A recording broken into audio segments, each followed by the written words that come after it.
So thanks very much for the introduction, Bruce, and sorry, Nick. Bruce and I and Ché are going to try and do something a little bit different, as Nick said. And it's quite appropriate that we're at the Oval because, you know, we're looking out on the field, and you know that the coach can prepare their athletes and get them ready, but the athletes are the ones to perform. So, Coach Nick, you've worked us through this.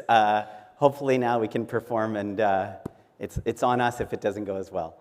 So I also just wanted to recognize, coming from Canada, what a great champion Nick has been, and I think we all owe him a round of applause because I've worked with him now for a few months just preparing for this, and he's an amazing champion. So, Nick.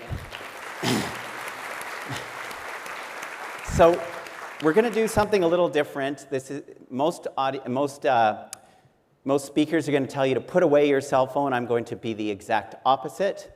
I'm actually going to get us to do a little bit of work. We're going to weave in. I'm going to lead just to get you warmed up, and then the really important people, Ché and Bruce, are going to talk, and then we're going to talk through some of the things that we've learned about life after brain injury. So to get us started, I'm going to get you to get your cell phone out, and we're going to see if this works. But you're going to go to this QR code. It's at slido.com. If you hold your phone up towards this, I'm going to start the poll. And it's a warm-up question. Which superpower would you like to have? Flying, teleportation, invisibility, mind reading, or I already have a superpower? So we're gonna see how this works. So we want everybody to participate. We know we'll show the results in a few minutes. We know there's probably a few hundred of you in here. So if we only get 3 responses, we know we're not getting that many. So if you can just try, is it working for everybody? Can everybody see the poll? Okay. We're going to show the results in a minute. You can probably see the results. I can. And Ché, if you want to participate, you can. Okay, we have some. Okay, maybe I can see if my friend here can put up the results. So we'll see how this is working.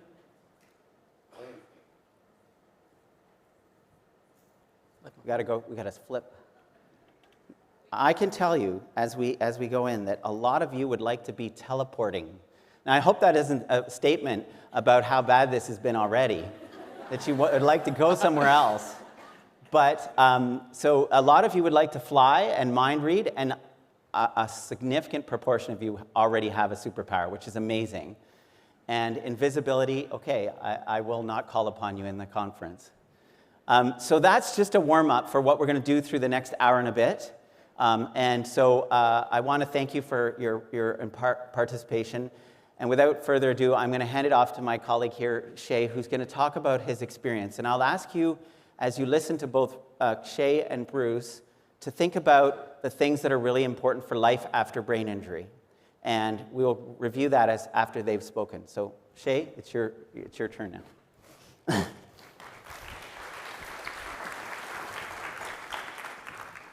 Thanks, Mark. I'm sorry I left my phone down my bag. I was like, I better put it away because I'm too... It's okay. We don't need to worry about it. Anyway. I'm just going to flip to his slides. Yeah, wait to flip slides.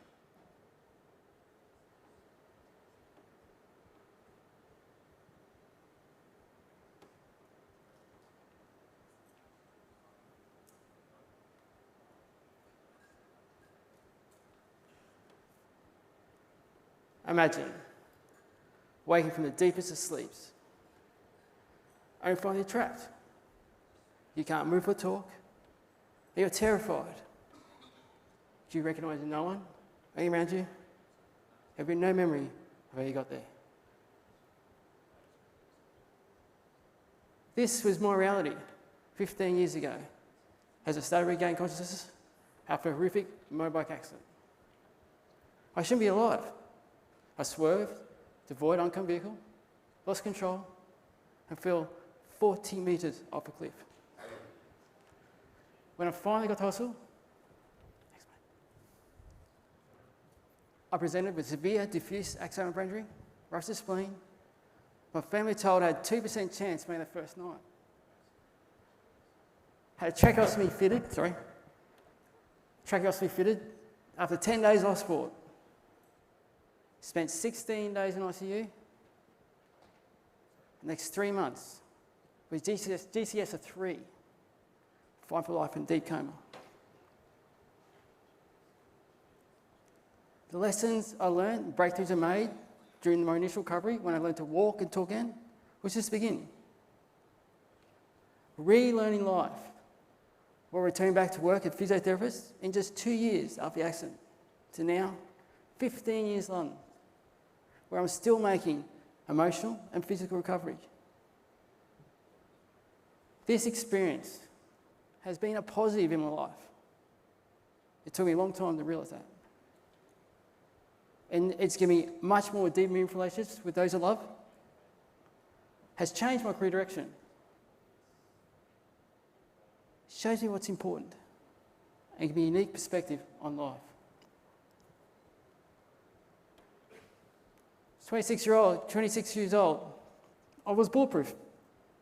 Had everything going for me.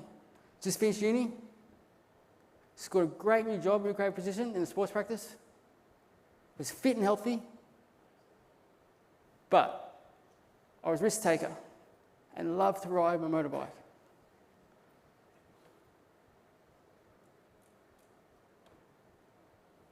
This is the cliff. So you can see the corner top there where I lost control. Veered, and this is the top of the 40-metre drop. This is 24 hours after admission in the hospital. My family counted 26 drains and tubes coming out of my body. This is roughly 6 weeks after the accident, around about Christmas time. I started to show some rehab potential and respond to one-step commands.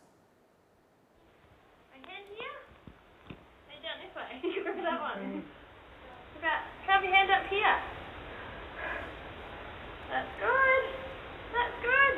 Sorry, Ché. Have your hand again. He's like, oh no, it's her with the stand. I had again. What's she going to do to me? Ché, can I have your hand? Yeah. I'm sick of this game now.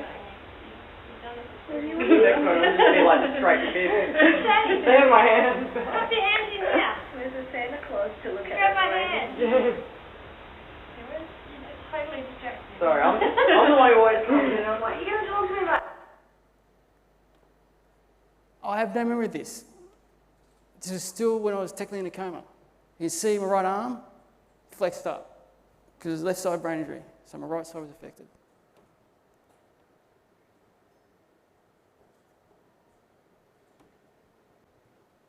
When I realised I could make some kind of recovery,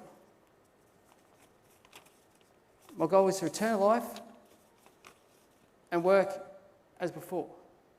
Having these goals helped direct my therapy and kept me motivated and engaged.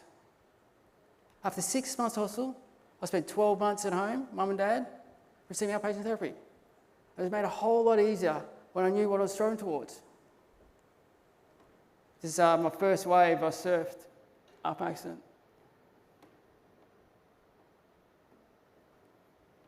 Goal-based therapy is essential. It's something I now get my clients to really focus on. For me, discovering meditation and yoga was life-changing. My recovery hit a bit of a plateau about 6-7 years in, where I was very fixated on what happened to me and was not really progressing. But really engaging in yoga, meditation, and then being diagnosed with PTSD and having further therapy helped change this. Now, fine as my own clients, it's not until I really emotionally ready to engage in therapy we can really start to work on rehab goals. So important. Support networks are crucial, and I think probably the biggest factor, looking now as a therapist, to seeing clients as they progress and get back to life. Mine was changed. Initially, with my family, my rehab team, my mates. Because now my young family. Makes me a bit emotional to see that.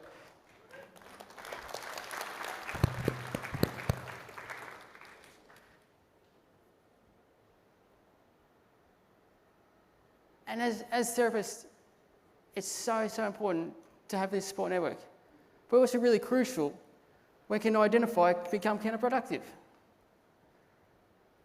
It wasn't too long ago that my own family still found it very hard to let go and let me live my life again.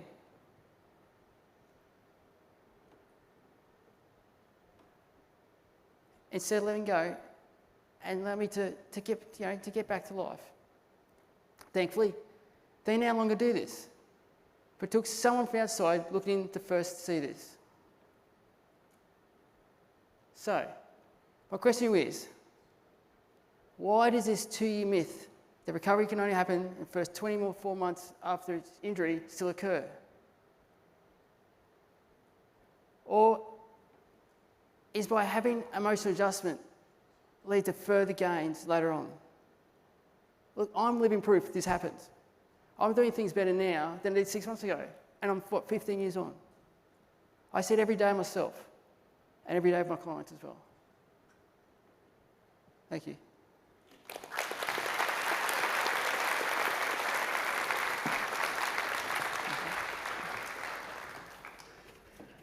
I think Bruce is joining us from Spain. So we're going to pull him up on the screens, and he'll give us some comments. Here he is. Bruce, the floor is yours. So brace yourself, you're going to see me appear. So I take it you can hear me. Raise your hand, Ché, if you can hear me. Yep. There you go. And as everyone can see, Ché is much worse injured than me. You can tell just by the look of our faces that clearly I'm the good-looking one. And in fact, Ché and I know each other quite well and have spent a lot of time talking to each other about our different experiences of this. So my name is Bruce Powell, and in 2018 I suffered a rather unfortunate accident on a push bike, hitting a lamppost at about 65 kilometers an hour head on.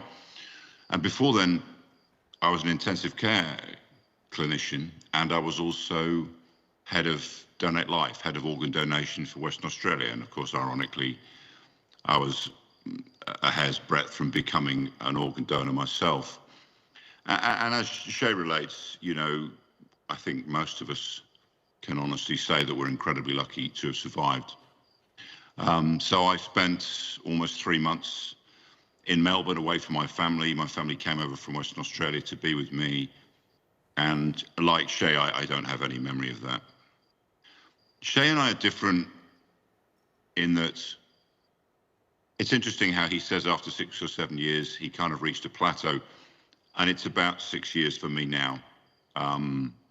You know, I broke my neck, shattered every bit of me, ruptured organs.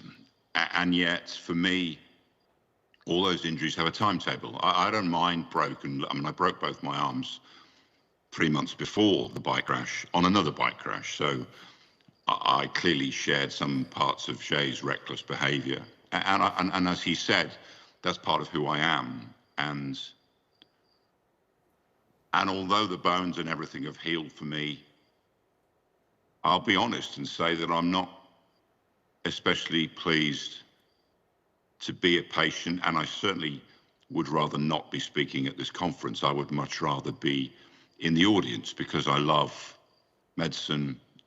Rehabilitation is a remarkable field, and what I would say is that having walked through the door of ICU, been pushed through the ICU door as a patient, I've learnt a lot more about critical care and about patients and rehabilitation than I ever knew through all my exams and all my time as head of department. In other words, being a patient has revealed to me that, in fact, ICU is the easy bit.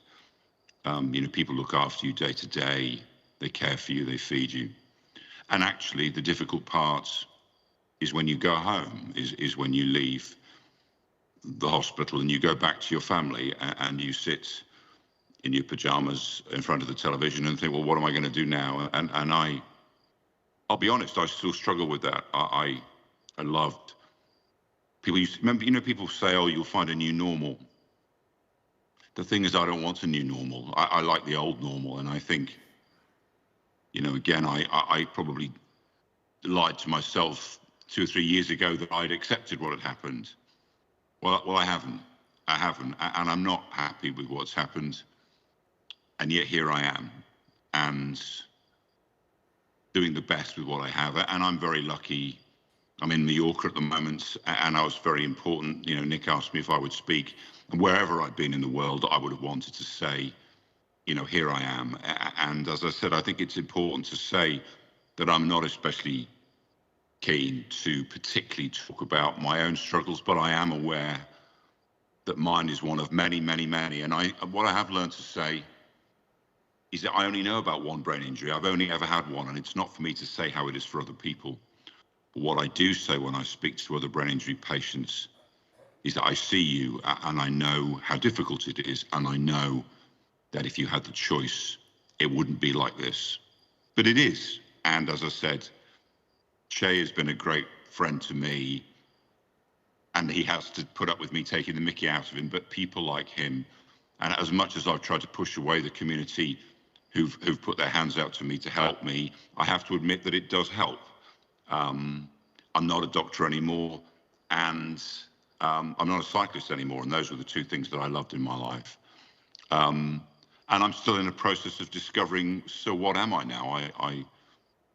One of the hardest questions I find to answer is, what's the point? As in, what's the point of each day when it's not what I used to do? And I know that, you know, from lots of research, that a loss of identity and a loss of direction are the two most difficult parts of brain injury. Not my broken neck, not my shattered limbs, not my broken back, but actually trying to discover who I am now. And that's why I take part in these conferences. And I promised Nick that I would do my best not to behave badly, despite the fact that it's 2 o'clock in the morning, and stay off the drink, so that I could contribute meaningfully. And as I said, I think it's important to be honest. You know, for all the good stories and stuff, I'm not happy with how it's turned out, but here I am having a go, and I'm very grateful for those who cared for me, because without them, I would have been lost. And it's a real joy to join Mark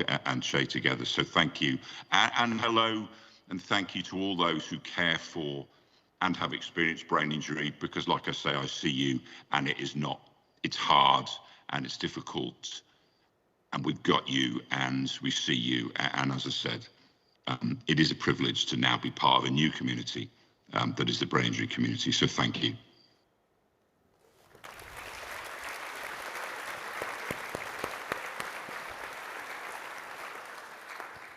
Thanks so much to Bruce and Ché. We will come back to you in a moment as we go through a few of the things we're going to do.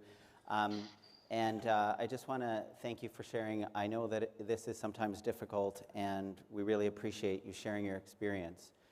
So what we're going to do now is talk a little bit about research and a little bit about life after brain injury, and see if some of the things that you heard from Bruce and Ché are echoing in what we know from the literature. But to start, we haven't really got to know each other yet. So I'm going to ask you to do another poll, just to tell us who's in the audience, and just so we can see who's here, and I can get a sense of how many people we have.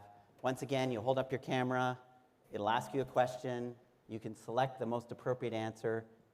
Shay's going to go get his phone. All right, that's good. Get the full crowd. And I got to launch the poll, so that would help if I did that.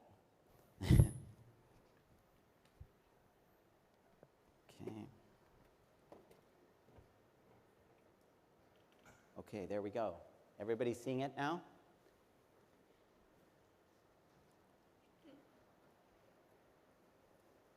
So, Nick, if you ever want to do an audience check, then you can. I'm happy to send you the data from these things and email, so you know who you have here.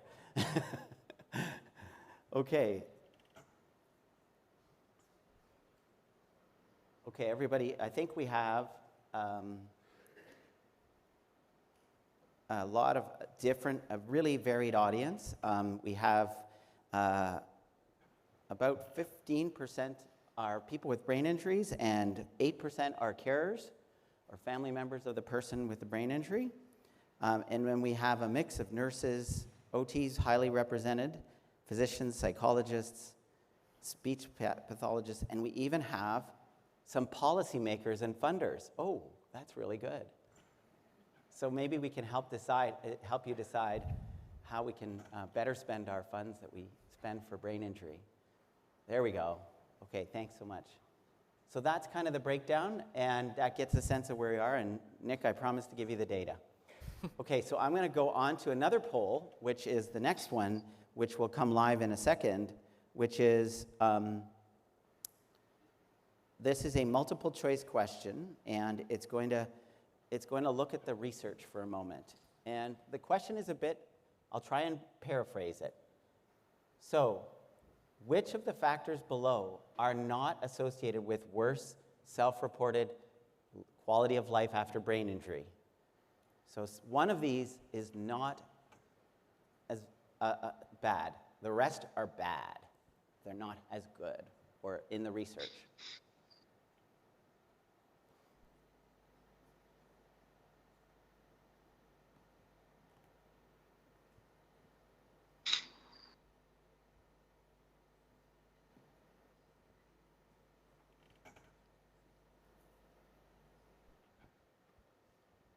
Okay, so a lot of people think that being female doesn't make things worse. Some being less self-aware. Okay, thanks for answering. So if I can go back to the slides for a moment. I wanted to just acknowledge that over the next few minutes, what we were hoping to do, that at the end of this, you'll be able to think about, you've already heard from Bruce and Ché some of the things that were really important for them in life after brain injury. And we're going to discuss what the research tells us about what's important for people in the long term after brain injury. Then I'm going to prepare give you some access to some resources that are online. And again, we'll be using our cell phone. And then we're going to hopefully have some time at the end, if Nick allows us to continue. Then we'll talk about how we can all think about how we can implement some of the things we've talked about. So coming to Australia is kind of like traveling to France and then telling the folks at the restaurant that, you know, if you slice up potatoes and you put them in hot oil and you sprinkle a little salt, that tastes good. Because so many people here and in this room have contributed to the literature about how to help brain injury. And so as we go along, I'm going to bounce along. I can't go really deeply into some of the things that help with long-term living. However, I want you to know that some of the people in this room, Jenny Ponsford, Leanne, and a number of the folks here have done a lot of amazing work that contributes to the things I'm showing you. So it's great to be here, and I'm very grateful for the invite. Okay, so if we're going to think about what are the factors that really are important in the long term, we've already heard them from Ché and Bruce. But you can roughly break them down into three things. The three things are biological factors, like they're related to the injury itself, you know, and the brain injury. There are psychological factors, which we heard about already. And then there are social factors, which we also heard about. So this is a review it was just published this year, where they looked at all the research about quality of life after brain injury, and they came up with some conclusions about what was working. And so the way to understand this is that if it's green, it means it's better for quality of life, and it's red, it means it's not so good for quality of life. So let's kind of go through it quickly. So one of the answers was female. And it actually, in the research, it seems that women report a lower quality of life than men do in the research, which is something we really have to understand better. It's interesting that the longer time following the injury, like we heard from Ché, the better people are in their perception of their quality of life. The more independent people are, the more better their quality of life is.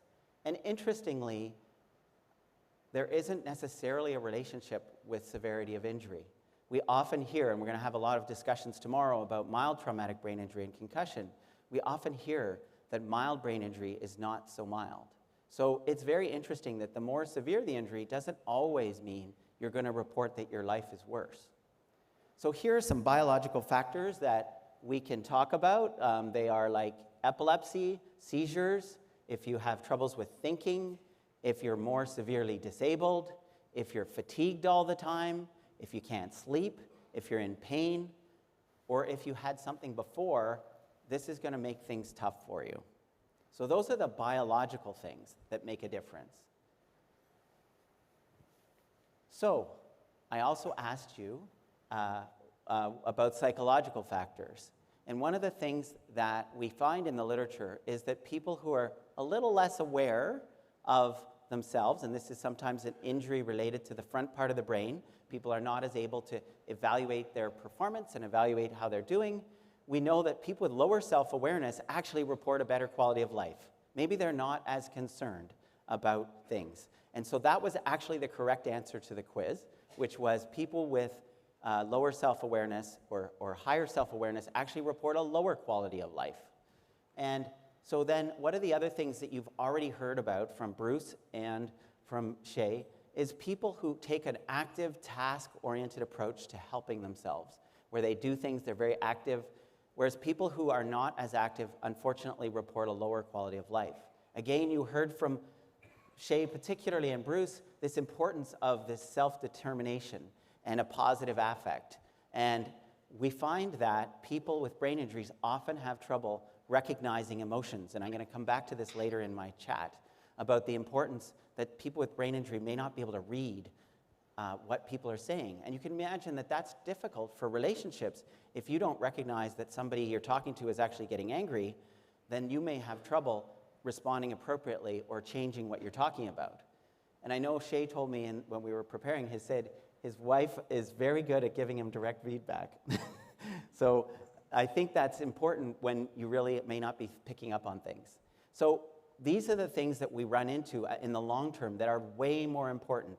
If you have mood problems, if you have substance use disorders, if there are changes in your behavior, unfortunately, this will result in problems. And these are the things that we should be doing more about in our research, in our work that we do.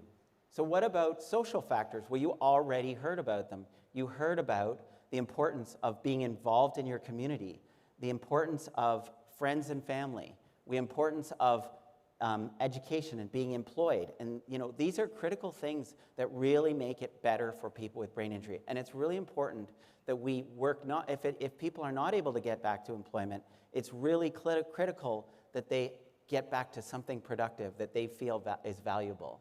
So this lower productivity, being single and being socially isolated is not a good thing in the long term after brain injury.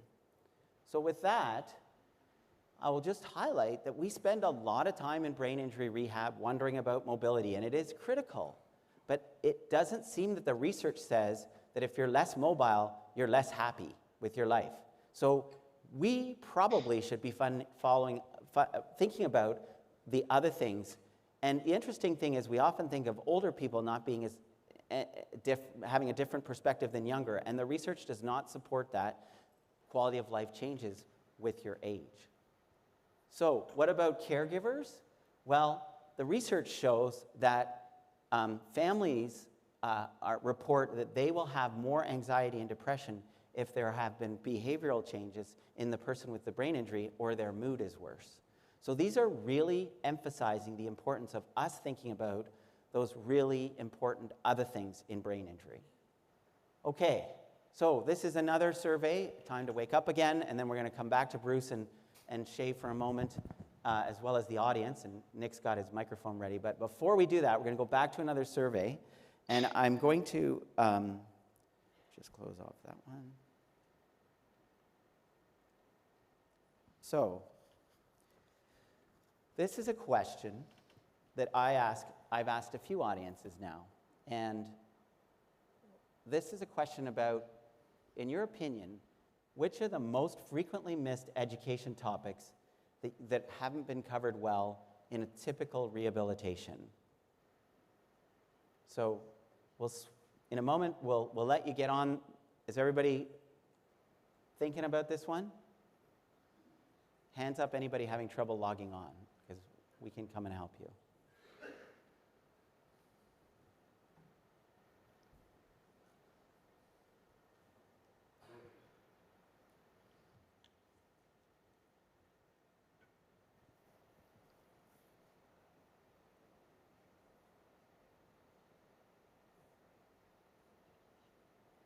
So we know that a lot of you are provide your healthcare professionals, and I've done this survey now 3 times, I think, and in every single one, sexual function came up as number 1. So I know that Jenny's done a lot of work on this, so you can have the data as well, Jenny. But this is really interesting because I think we all have something to learn, and hopefully I can share something that will be helpful for you, and I know Jenny can as well. So the other thing is we see that it's really important to recognize the changes in self-awareness that people are interested in hearing more about changes in social cognition, which I'll explain a little later, and then also people are interested in the behavioral changes. And it's interesting that while we spend a lot of time on memory impairment, it seems that that's not something that people are missing. So that's really good to see that memory is being at least assessed. So I'm going to go back to our questions, and we're going to open it up for a moment. And you got your microphone ready? Yeah. And Blake, you're ready? Okay. So here's the next question, which is going to be sort of an audience participation one. See if I can get that going. Okay, so I'm going to start with Ché and Bruce because they're already here. And I wanted to ask you, Ché, and we'll ask Bruce in a second, what do you wish that you knew, or what do you wish your rehab team knew about long-term living with a brain injury that you might not have already said? Wow, it's a deep question.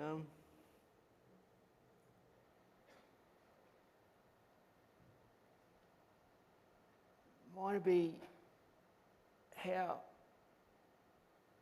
I perceive myself. I'm different now. I'm not the same person I was before accident. And it affected my family. It affected my relationship when at the time of my accident. Obviously, we're not together anymore because I'm a different person now. So, yeah, it just would have been, like I kind of like just figured that out by myself. When I remember looking in the mirror, I was back at my parents' place, just when I got discharged from hospital, looking in the mirror and just going, "Who are you?" Just I don't know you. I didn't know that person looking back at me. So, yeah, it's just I think the self-awareness is something that. Yeah, and that's the one I picked in Nicole. Yeah. Thank you. Yeah. That's great. Thank you for sharing. I don't know if Bruce is still with us. I think he is. He hasn't hopefully fallen asleep. But I actually... How dare you? Well, it's 2 in. Yeah, well, listening to Ché, it is almost impossible to stay awake, but I am still listening. The thing is that for me, it's extraordinarily complex, and all the things that I thought I knew, I don't know, and Ché's absolutely right. The question of who I am and what is very difficult. And as I said, when I was an ICU clinician, a mentor of mine once said the greatest ally of the physician is time.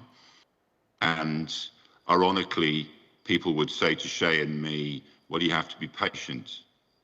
Well, here's some news for you. If I were patient, I wouldn't be in the situation I am now. It's not in my nature to be like that. And so, and when I've been in, I do a very good impression of somebody who's okay. And if you ask my wife, if you said to my wife, "Bruce seems okay," she'd say, "Yes, he does seem okay." And yet I'm not able to work. Ché is. I don't work. And I used to say something that people have said to me you shouldn't say, but I say it because I try to explain how difficult it is for me.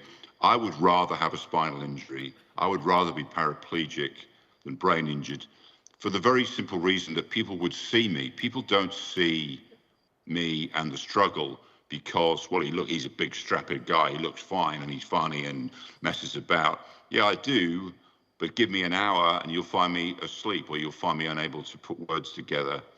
And do I want you to know that? Not really. And yet here I am telling you that. And that's my conflict, is the time and the complexity of cognition and behavior that's so much more than broken arms and legs. I've done a lot of that in my life. And so being patient is I think the most difficult thing that I would say to myself, that's what you're going to have to be. Thanks very much. Can I reiterate that it's the impatience and stubbornness that got me to now where I am. I just refuse to accept what Bruce has just said. Like, and just, yeah. And I have to have daily struggles now. Like, every day there's something that will affect me because of brain injuries. So it's not like, okay, I'm here as this great example of what you can achieve in recovery, but I still have day-to-day issues. I still struggle with day-to-day. And I reiterate, Bruce, every day, that damn brain injury got me again. You know? So it's still a daily struggle for sure. Yeah. Thanks. That's great. Nick, did you have anybody interested in joining? Questions? Somebody's got their hand up over here. Blake's got to them first.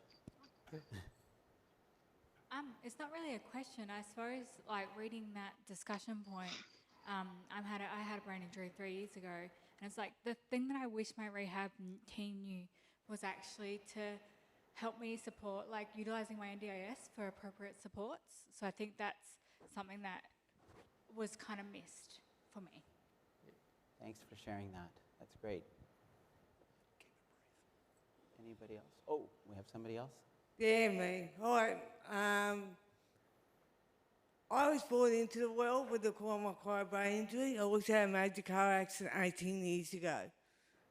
And I had to learn my world, even though I found my true identity 18 years ago, label and all. I know patience is a virtue, but it can work in ways how a person like myself can wait for things when I'm still learning. We're all still learning. Like we think we leave school at grade 12 and we finish learning, but we're not. When we do have traumatic brain injuries or acquired brain injuries, we still learn every day. But the only crap side of it is that it takes a lot of energy out of us. And we have to know within our limits what we can and can't do.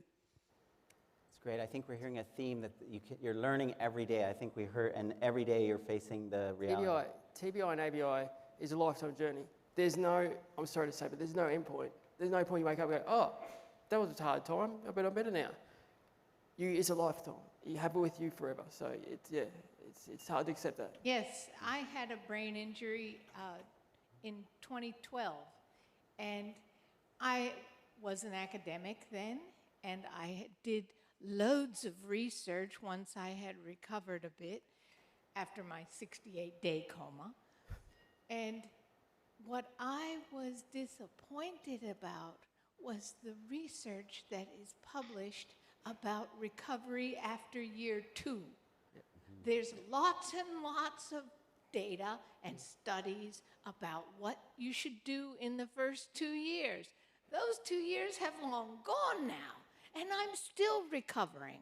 I still need to know what I can do better over time and what I can use to warn the people who are around me about what my limitations are going to be and what they'll be in the future, because I just don't know, and the research doesn't seem to show it. Thanks for sharing that. Yes, that's why we need more investment. Okay, is there one more? Over here. Okay, thanks, Blake. I just wish that we as a brain injury community and as a society understood more about the long-term outcomes and implications for young people, children and young people with brain injuries. I think it's incredibly hard to grow up and see yourself in a future that you're not represented in. Thanks. That's great. Thank you. So it's clear. Oh, we have one more over here. I think Blake's faster than Nick, so he can probably get there faster. So yeah, I think we're hearing a lot of themes around the issue of it's ongoing, it's a lifetime. Patience may not be a virtue, may be a virtue, we're not sure. Okay. Good morning, and thank you very much for the presentation. I was hit by a truck 10 years ago, nearly 12 years ago, and was misdiagnosed for 3 years. So any delays in the diagnosis means your body's out of whack for a long time. And I guess what I wish was that there are check-in points for anyone who has been diagnosed with an ABI, not just within the first hour at the emergency department, but regular checkups throughout the system so people don't fall through the cracks. I think that's imperative, and as the lady suggested earlier, we're constantly learning. Annual checkups, annual check-ins are really important, and following on from the version 1, version 2 of ourselves. Version 1, many of us are 20, 30, 40, 50, 60-year-olds when this happens. We lose version 1 of ourselves, which means everything we've grown up knowing, experiences, everything's finished. So, excuse me, to start with version 2 is daunting in so many ways. So to have a team that helps with goal settings, helps with momentum, helps with targets, most importantly, momentum to move forward. Because you find people fall through the cracks because there's no momentum. And that is so important throughout the system to ensure people keep moving forward, because that gives us the energy and the belief in ourselves that we can keep growing into version 2 of ourselves. Sorry for talking so much. No, I think we've heard a lot of that. Thank you for sharing this. I think Bruce talked about it as well, the idea that you're a new person and accepting your new self is part of the journey. I think we have one more, and then we probably have to go back, or else Nick is going to get upset with us. We're running behind. Sorry, I'll keep it brief. It's okay. I'm Kat. I had a car accident in 2019. The one thing that I wish that people knew, or the rehab teams knew, was that actually it's not just us that need to relearn ourselves, it's actually our families and friends as well. So having training available to them, and them being able to understand that, you know, we may look okay now, we may talk the same, act the same, walk the same, or we may not, but they need to learn that there's other stuff happening in our brain that needs assistance too, and they need to understand that we're different people as well. Yeah, that's a great point. I think we heard it from a few people that it's almost a handicap that you look almost normal, right? And if you'd lost a limb or you were paraplegic, as Bruce said, it would be easier to explain people because they could easily see that you have issues. So we hear that a lot from folks. So thanks for sharing. It's the hidden sickness, they call it. Pardon? They call it the hidden sickness. Yeah. So what I wanted to do, and you're going to need your cell phones again ready, is I'm going to just introduce you. Nick kindly called me an encyclopedia, but you know how like the current encyclopedias are Wikipedia? You go to Wikipedia. So this is kind of Markopedia. So I have crowdsourced a lot of people in this room and other places to create resources that hopefully you can use. And so our next objective really was to kind of go over some of those resources, and I hope that they will be helpful for you. And I cannot go in depth into them today, but I can at least get you to scan them and have them in your phone. And one of the first things I wanted to tell you about is something we've already heard a lot about, which is a pathway. And a pathway is different from a guideline. A guideline tells clinicians how to do the work with the individual. But we realized in Ontario that we needed to help guide people through the specialized care they needed. And so we created a pathway, which I'll guide you through in a moment, but the basics of it are stuff that you would really already know. So usually you're in an ambulance, pre-acute, then you go to the hospital, that's acute, then you go to rehab, and that might be inpatient or outpatient or in the community, and then you go to the community. And you'll really notice in our diagram, you need to notice that the bar for community is way larger than the other bars, and that was intentional, because we know that life after brain injury goes on for many, many years. And the idea of this was these pathways are not one pathway. Everybody has a different pathway. And so we realized that there were critical things we needed to think about. That's that gray box underneath. There are environmental and personal factors like who you are, who you were before, where you lived, if you live in rural or urban situation. And all of these pathways are variation, and they require that we have a really good relationship with our family doctor and primary care. And so what we found was that these are the critical things that will change your pathway based on who you are. We collaborated with over 200 partners, public, insurance, fee-for-service, and we built out the pathways. So I am going to, this is I'm going to ask you to go to the website, and we're going to just navigate it a little bit as we do, so you'll have to forgive me as I go away from my surveys. And we'll just, how many, everybody got onto the Pathways website? Is it working? Okay, I'm going to leave it up there for a second, and I'm going to see if I can get to it too. That'll be the fun thing. So if you can't get it to through the QR code, you can just go to neurotraumapathways.ca. So now what we did was each of these subsections are broken down, and you'll need to go to the one for, we did 3 pathways. We did one for concussion, which I'm happy to talk about tomorrow, and then we did one for moderate to severe brain injury, and we did one for spinal cord injury, and then we have on the website a number of stories from individuals and things like this. So if you go to everybody on the moderate to severe, and it says learn more. Everybody there? Click on the learn more for a moment. I'm just going to make sure, it might take a second because there's all of you on the website now, and it might be a bit fitful. But here's what you're going to see when you get there. And mine is still thinking about it too, so if yours is, that's probably the way it is. But here's the pathways. So we broke out the pathways into the core steps in the pathway. So what happens in acute care? What should happen in the pre-acute? And what should happen in the community? And so you'll see that some of the things that we do and now say are in there. Some of those building blocks that are critical, like peer support, like helping people get follow-up in the community, recognizing that it's supporting the family, and these are all critical parts of the pathway. And I'm still waiting for mine. How many of you got onto it? It's not cooperating for me, but are you onto it? No? Sorry. How many got onto the Pathways website? Okay, so it's probably that we are all hitting it at the same time. So, but this is what you would see if you navigate. You'll see a pathway. And going back to the pathway, I'm going to ask another survey because we are talking about long-term living. Which of these things did you think are not available if you're a person who's you're going to have to go back to the same QR code. Sorry, I forgot to put it on here. And which of these things are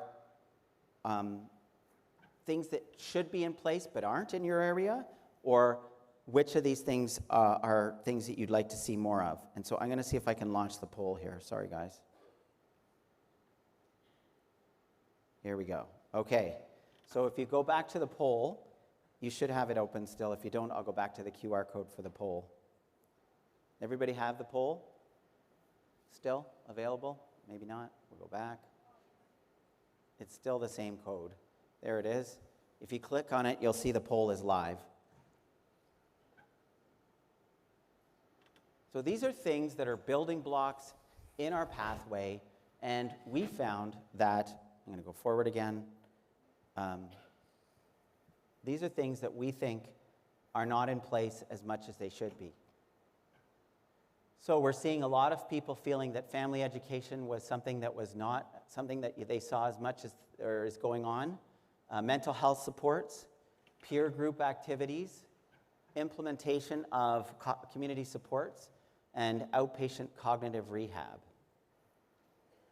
So we'll let you all answer.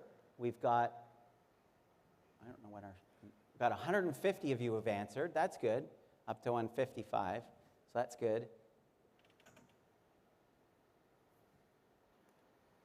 So for the funders in the room, these are the things that are not necessarily things that you'd think about, but they're really important for us to develop mental health pathways, to look at peer group activities, because there's evidence that we can help them, as well as implementation of community supports.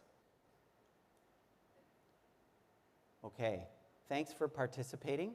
We're going to go on to the next slide. Okay, so I'm going to suggest that if you were able to go on, sorry, that it looks like the server just couldn't take 400 people landing on it at the same time. But if you go to this website, I'm going to take you to another resource, which is called braininjuryguidelines.org. It's available at that QR code, and again, it shouldn't crash, but we'll try. And this is guidelines that we've been involved with, and some of our folks here have been involved in. And the way it works is whenever we come up with guidelines, we do a review of all the literature. That's called the evidence-based review of acquired brain injury.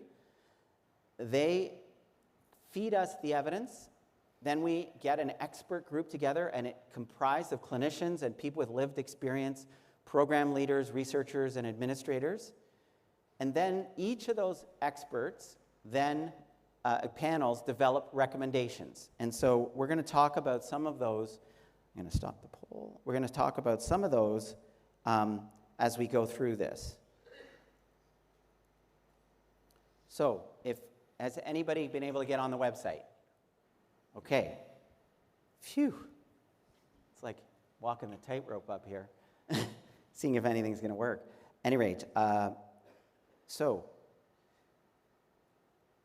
if you look through the guidelines, we heard from people about the importance of some of the things that can be done. You're going to land on the page, and there are 3 options. Those 3 options are guidelines for concussion, guidelines for moderate severe, which is the brown, and guidelines for pediatric concussion. And then there's some performance standards. And I'm going to get you to click on the one that is the guideline for moderate severe, which is in the brown. And I'm not sure where you landed up with that QR code. I should have done that myself, because you might have landed up in a funny place.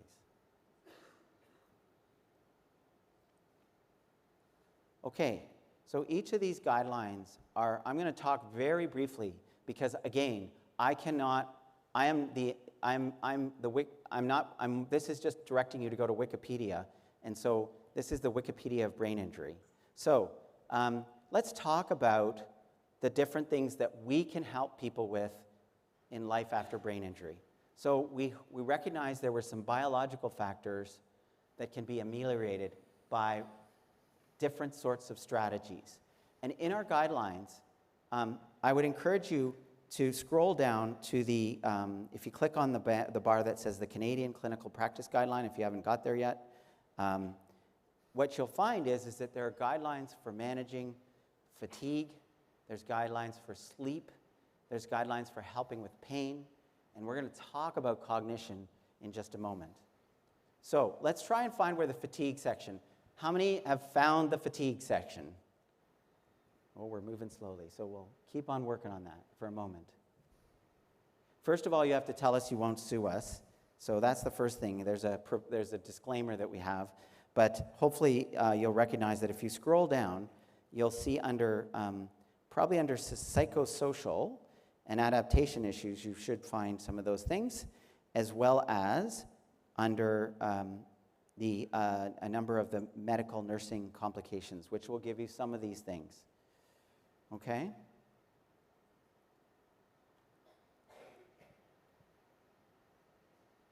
Who's found fatigue now? We're getting better. I'm going to wait for another minute because I want you to find them. Does everybody see how the guidelines are laid out? So one of the things that they do is that they will have a number of headings. One of the things will be a bar called rationale, and that's for the funders in the room. Like, it's the 2-second elevator speech on why this is important. It synopses the evidence in a very brief. So if you're walking on the elevator and you're trying to tell somebody who decides about disability or decides about insurance, this is the spiel. Okay, people with brain injury have this, and that's why we should do it. There's another bar that's what do you need, which is system implications.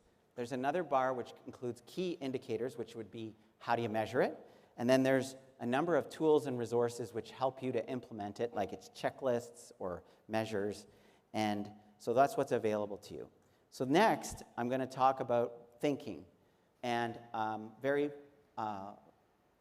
glad and honored to be part of this group. And the INCOG group is an international group of folks from Australia, New Zealand, we have USA and Canada. And basically, we felt that cognitive rehab was one of the things that was least poorly done, and we felt that there was a need to sort of provide a synopsis of the evidence. So if you go to this QR code, you're going to get taken to all the papers.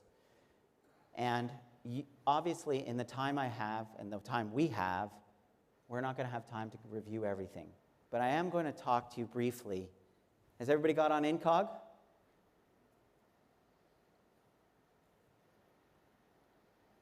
Is it working? Didn't crash on you?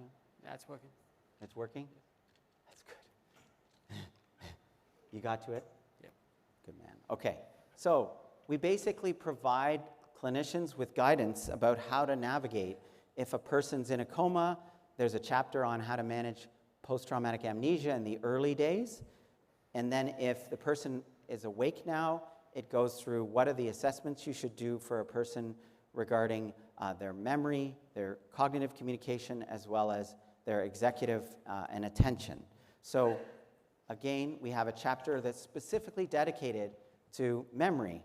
And certainly I am not going to have time to explain it all to you, but we do have an algorithm.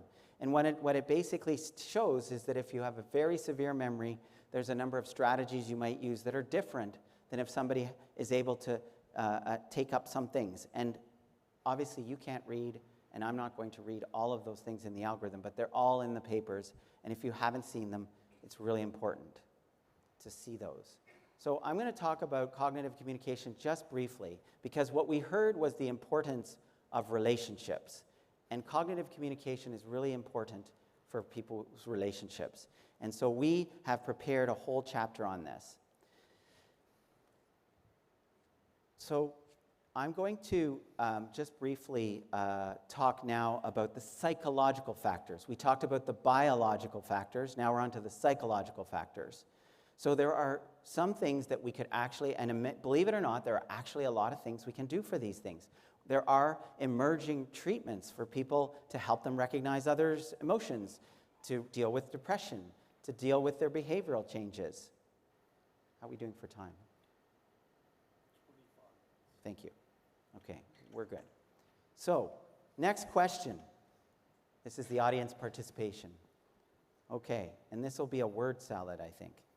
So what does the concept of impaired social cognition mean to you?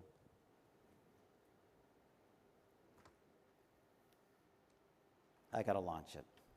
This is the...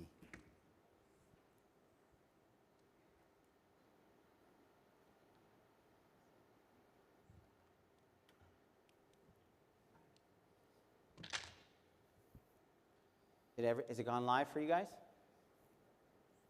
So just type in a few words of what you think it means, and we'll just kind of get a result.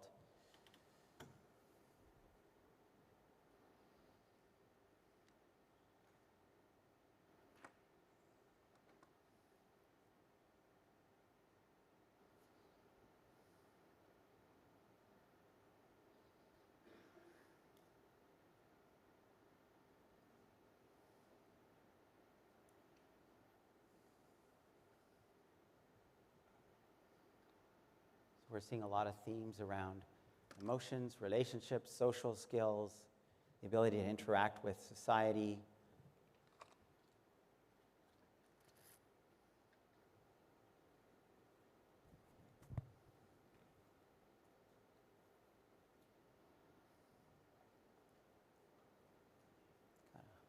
Doing pretty good. We got 130 answers. That's not bad in that short a time. So you can, I think as you watch, if you've already entered, you can see all the things that people like reading the room, pragmatics, difficulty understanding. So if I might ask my friends, I'm going to stop the poll now. I'll ask my friends to go back to the slides. And we will go back to what well, I'm seeing the poll, but you guys are seeing this. So social cognition includes the processes such as recognition of facial affect. I have to read because and the belief, the theory of mind, which is the belief that a person has a mind of their own. And sometimes folks with brain injury have reduced recognition of facial emotions and others. And so if I can, there we go, if I can get back to our cognitive, you can see that there are recommendations in, they were the first ever, they're new, this version of the INCOG on social cognition. And Leanne is sitting over here, wave your hand. Leanne's done a lot of work with her team on this, and basically our main recommendation is that clinicians should evaluate this idea that people can perceive emotions, that they understand the emotional empathy, and that there are interventions that can help people with this. And this is the subject of a workshop this afternoon, but I'm a little nervous about recommending it because it's in competition with the other one I'm in. But I know that it will be excellent, and so for those of you who are interested in cognitive communication and social cognition, I would encourage you to go to that. So the next things that are available to you, hot off the press, just came out, is we just published guidelines that came out in the Journal of Head Trauma about mental health and depression. So one of the things that you should know is that anything that's in any of these papers are also in the braininjuryguidelines.org, because we talk to each other and we work together so that when the INCOG makes a recommendation, it gets pulled into braininjuryguidelines.org. But one of the advantages of some of these papers is they go into a lot more depth about the evidence. They go into a lot more depth about algorithms on how to think about it. And so this just came out just last week, and so I was pleased that you could get it. Now, is everybody finding it? Is it coming up? So this is basically a synopsis of the evidence about management of depression. Similarly, we just published one on behavior changes, and that's this paper, which again is available at braininjuryguidelines.org, but the paper goes into some details about what the evidence says and some other things, and provides an algorithm how you might help people with brain injury. So these are some tools. Obviously, can't go into depth today, but they're available to you, and whether it be the INCOG, the ones on mental health and behavior, whether it be the pathways, these are all things that can be important. So finally, the last set of things that make a difference for quality of life that I told you about were social factors. And we heard the importance from both Bruce and Ché about productivity. And vocational rehab is one of our subsections in our braininjuryguidelines.org. And I would encourage you to go to that because it provides some guidance for clinicians and for others on how to do that. We also have some talk about adjustment to disability and cognitive behavioral therapy. Importance of community integration, there's a section on that. And there's also a new section on relationships and intimacy. And again, hot off the press, we have new guidelines, the first guidelines we're aware of, on managing intimacy and relationships after brain injury. Just got published. It's called Intimacy. It's for intimacy, sexuality, and relationships among adults with TBI. And if you go to that website, you'll see the paper. So I'm going to walk you through it because 56% of you said that we don't do a good job, so maybe I'll just touch on it, and I would encourage you to go also to see Jenny's talk. So basically, for those of you who work on a rehab team, the basic first statement is all interprofessional team members should have a basic understanding and training on how TBI can affect intimacy and sexuality.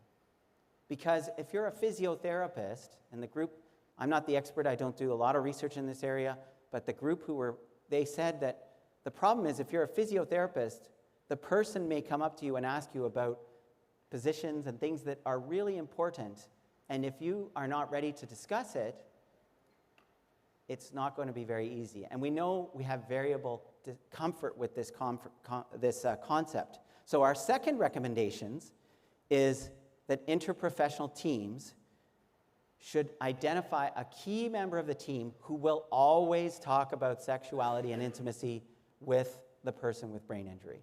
So that when they go out of the hospital, they will have at least been given some basic information, educational materials. So these are just the basics.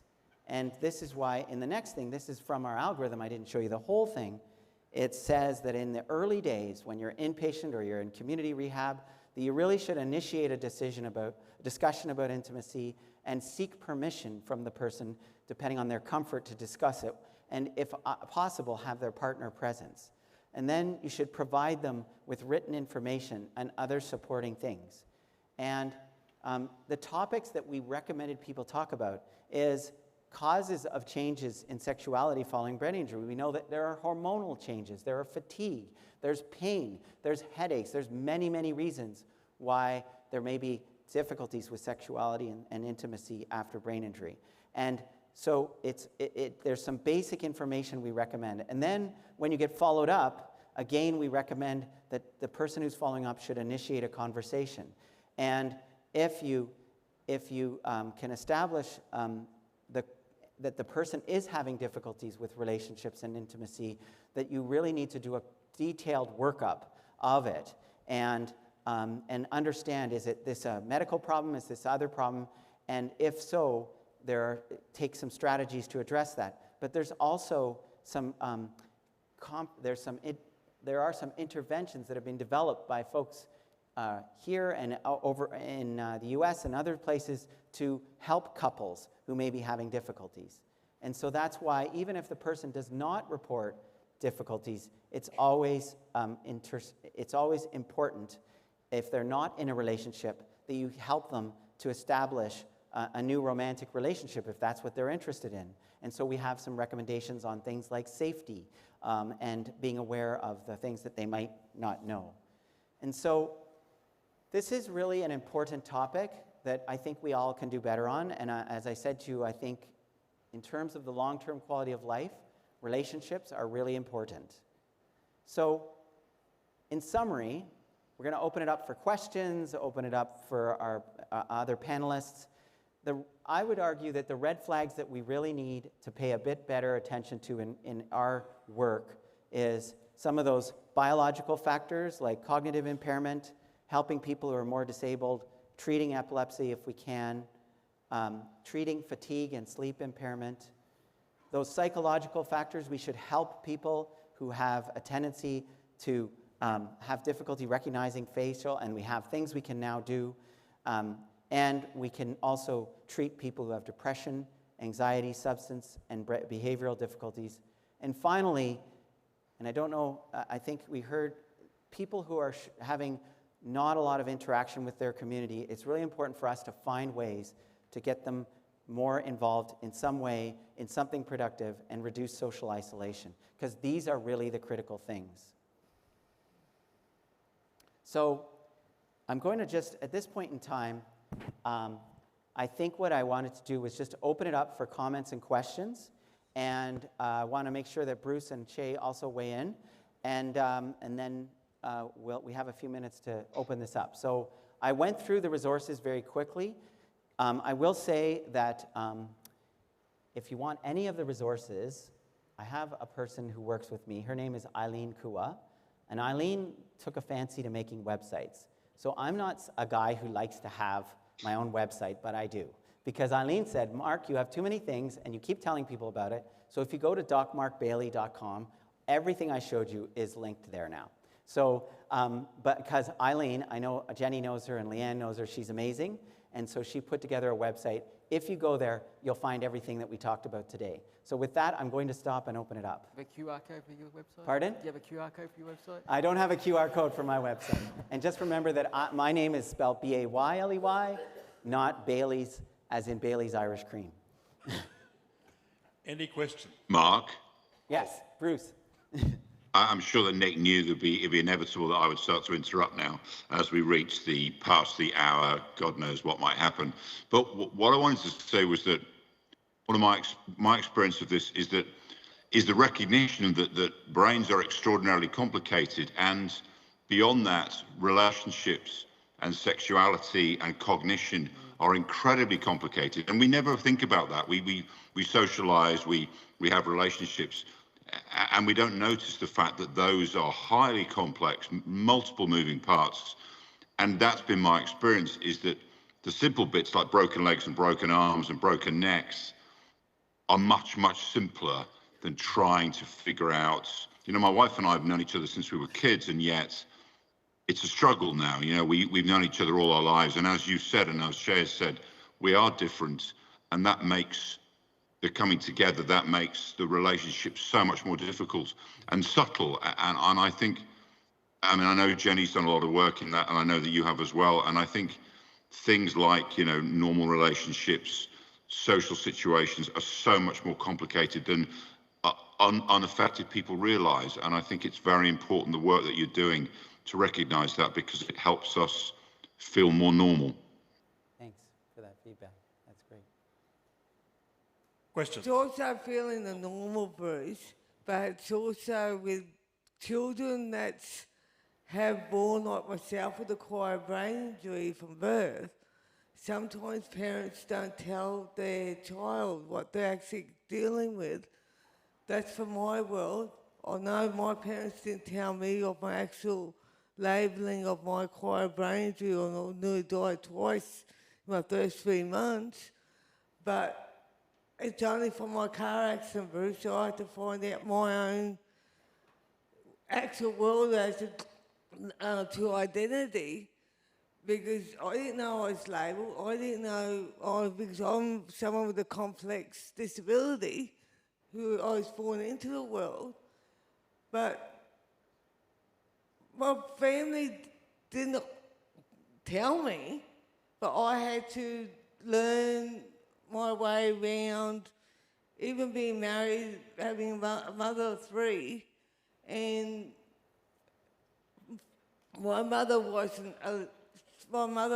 basically verbally abused me all my life and put me down, everything, and I'm like, I'm my own person.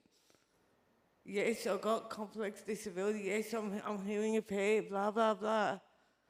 But sometimes I have to take the stand when I can take the stand. It's just not easy, Bruce. No, I agree. I totally agree. I totally agree. Yeah, thank you. Yes, I agree. And we have a clinic for kids who transition from pediatric, who've had a brain injury when they were younger, to adulthood. And it is very challenging because the adult world is not really prepared for kids who've had neurological disability because it's all set up for people who are injured as adults. And so when they come to adult programs, they're not really well set up. So we do know this is a big problem. So does anybody else? Oh, here we are. Actually, following on from exactly what you said then, is the absence of children and youth in the research and in the conversations, because a lot of the times that it's not focused on children and youth, and there are multiple young people have acquired brain injuries and TBIs, and I just think that voice is absent, and we really need to be looking at it as a body of Absolutely. people. Yeah, we do. There's no question that the kids who are injured that we see in our clinic, that they face the same challenges and the problem is that there isn't enough research that follows them through life to know what's going on, so that it really is challenging to know what the best thing to do is. Although there's every reason to believe that the things that work in adults probably are helpful in kids as they grow up. Do we have another person? There we go. Just one comment. Both Bruce and Ché said patience, and I got my acquired brain injury when I was a teenager. I'm now in my mid-60s, and the aging process changes it again.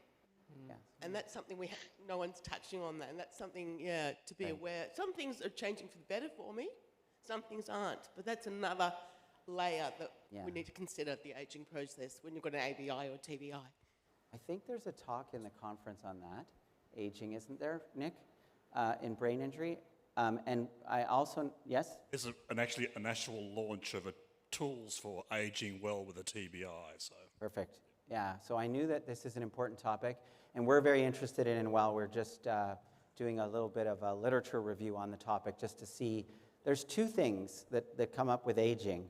One of them is what happens to a person who has a brain injury when they're older, and what happens to a person as they age with a brain injury. And they both are important questions that we still haven't got all the answers to, although we have one of our projects that we're doing right now, we have the advantage in Ontario that every single person has their own unique health card, and we can follow them for many, many, many years. So what we're doing a project right now is we went back 20 years to people who'd had a brain injury 20 years ago to 10 years ago, and then we're following them forward in our databases to find out what happened to them. I don't have the results to present today, but I can tell you that if a person gets access to rehab, they will have it appears that they have a longer life. And if older people, even though they're often discriminated against in getting access to rehab, our research so far shows that even though they might start at a more disabled place, that they actually respond equally and in terms of their functional improvement as do younger people. So the only problem is that oftentimes elderly start at a lower functional level than a younger person, but they still make about the same gain when you measure their disability on something like the functional independence measure. Can I add, Mark? Yeah, sure. I'm not so sure if you can quantify this, but as I'm now 15 years on, and I think the fact that has got me to where I am today is I don't let my brain define me anymore. My first couple of years, it was more me. I was hey, Ché, I'm Ché, I've had a brain injury. But now, I don't let it define me. It's part of me, it's happened. Yes, and I understand it affects more people worse than others, but it's not me. Right. And yeah, I think that's a big thing I try to pass on when I talk to people who have been affected by brain injury. Any other, I guess, disability. It's not you. You've got so much more to offer. It's not, yes, something's happened, but look, you've got more, it's more to you than that, okay? Yeah. It's definitely, that's a great point. I saw that Bruce was also nodding.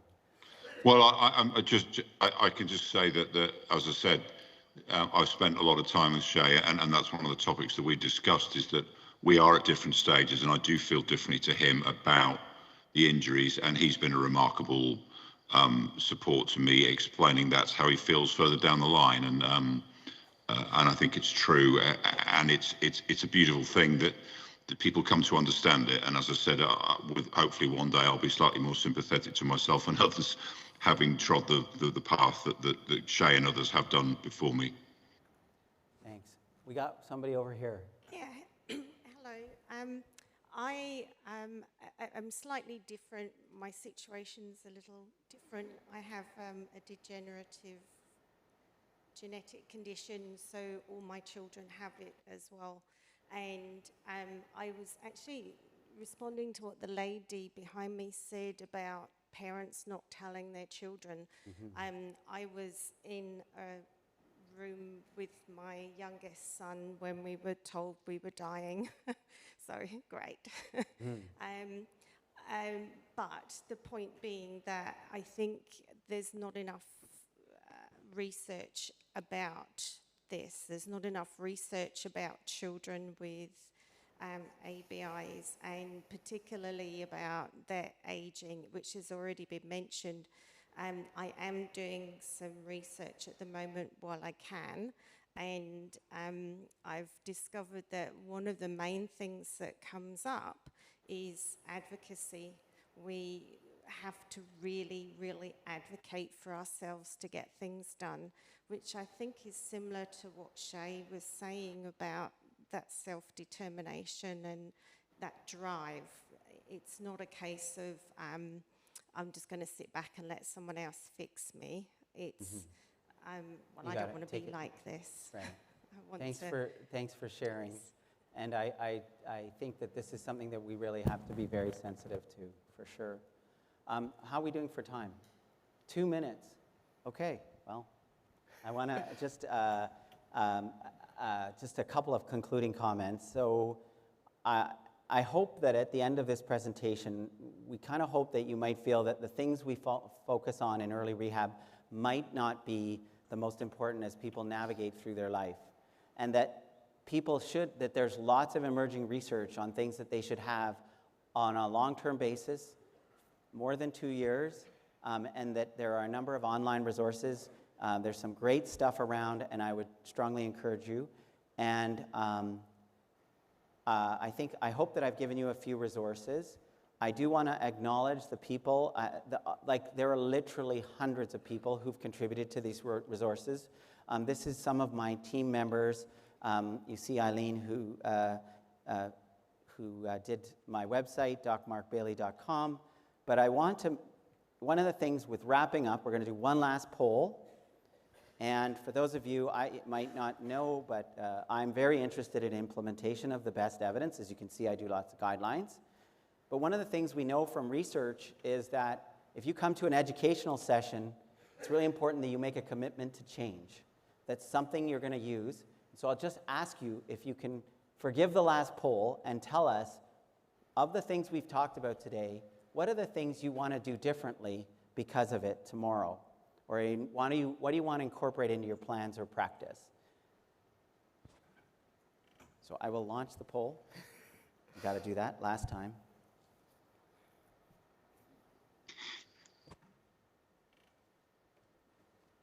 Is it live for folks? Yep. One commitment. It doesn't have to be a big deal. Could be, but just something you want to do differently.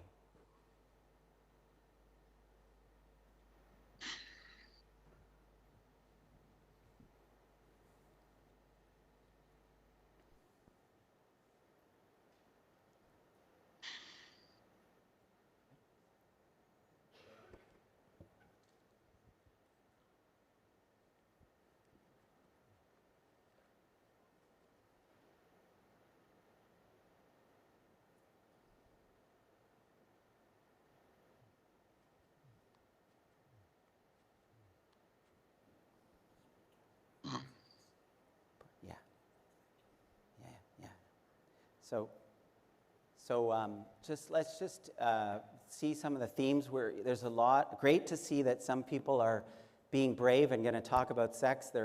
Jenny, are you still here? Are you guys doing a workshop? When is it? Last of the conference? No? This afternoon. Great. So those of you, I saw a lot of people talking about advocacy, about thinking about the long term. There's a big group of you who think about education, not just education, but family, importance of family, and using some of the resources. So, and they're still coming in. So it's great to see that you've all made a commitment to do something different, and that my travel of whatever number of 14,000 kilometers it was to get here was not completely for naught. Yes, do you want to comment something, Nick? I wanted to thank you, thank Ché, and thank Bruce.